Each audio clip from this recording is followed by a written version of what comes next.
Bueno, ahora vamos a determinar las funciones. Ya hemos visto dos en el momento, que son los óxidos y los anhidrios. Esto solamente como un tipo de ejercicio para poder ir determinando con las características y reglas generales que ya conocemos a qué función pertenece. Recordemos que hay dos grupos en la tabla periódica dependiendo de su ubicación.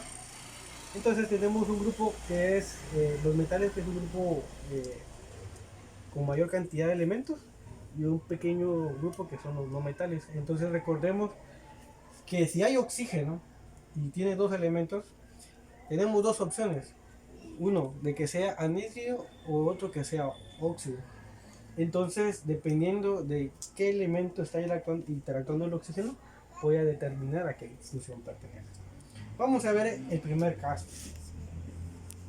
Entonces tenemos sodio y tenemos oxígeno.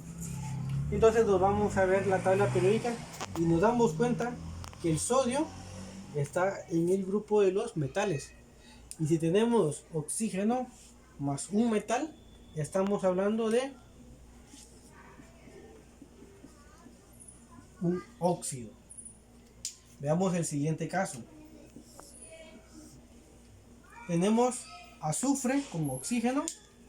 Vemos en la tabla periódica y nos damos cuenta que el azufre está en los no metales, y si el oxígeno está interactuando con un no metal, esto es un anhídrido.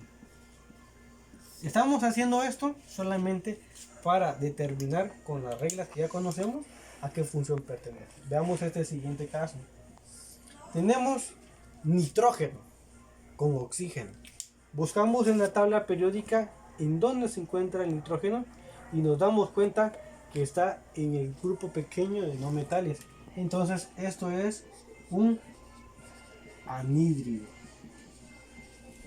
Y el siguiente ejemplo es aluminio con el oxígeno. Entonces buscamos el aluminio en la tabla periódica y nos damos cuenta que el aluminio está en el grupo de metales, y esto quiere decir que es un óxido.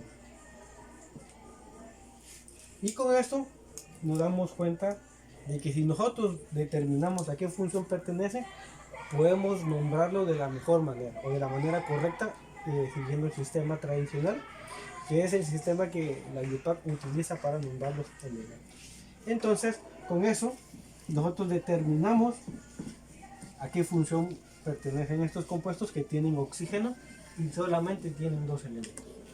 Entonces, habíamos dicho que para nombrarlo y para darle la terminación va a depender de los casos. Entonces vamos a ver el primer caso. Caso número 1.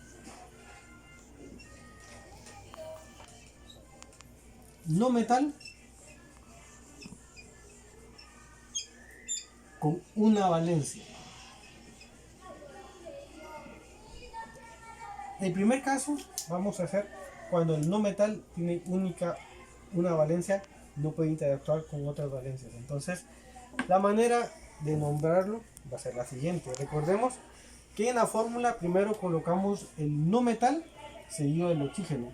Ejemplo, vamos a colocar el boro. Nos damos cuenta y vemos que el boro solamente tiene una valencia y la valencia es 3. Ese es el caso valencia 3, caso número 1. Entonces venimos y lo vamos a formular. Primero colocamos el no metal seguido del oxígeno. Entonces venimos, recordemos que las valencias se van a intercambiar, ¿verdad? Hay un intercambio de valencias. El 2 del oxígeno se pasa al boro y el 3 del boro se va para el oxígeno. En este caso no se puede expresar de una manera más simple, porque si nos damos cuenta, el 3 y el 2 no se pueden simplificar. Entonces así quedaría la fórmula. Entonces vinimos, la fórmula ya está terminada.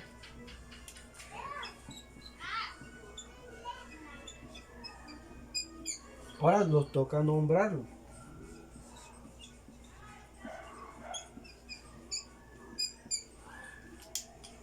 Primero se coloca el nombre de la fusión química. En este caso, anhídrido. Anhídrido es la función química que pertenece.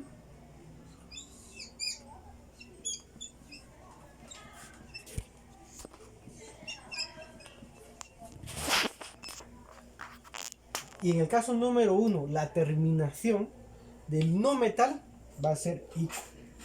Entonces,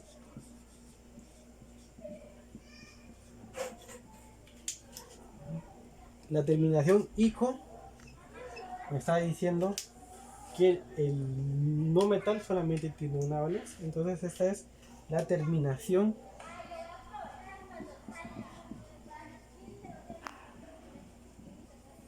para el caso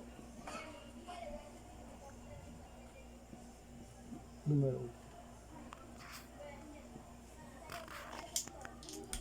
1. Anhídrido bórico.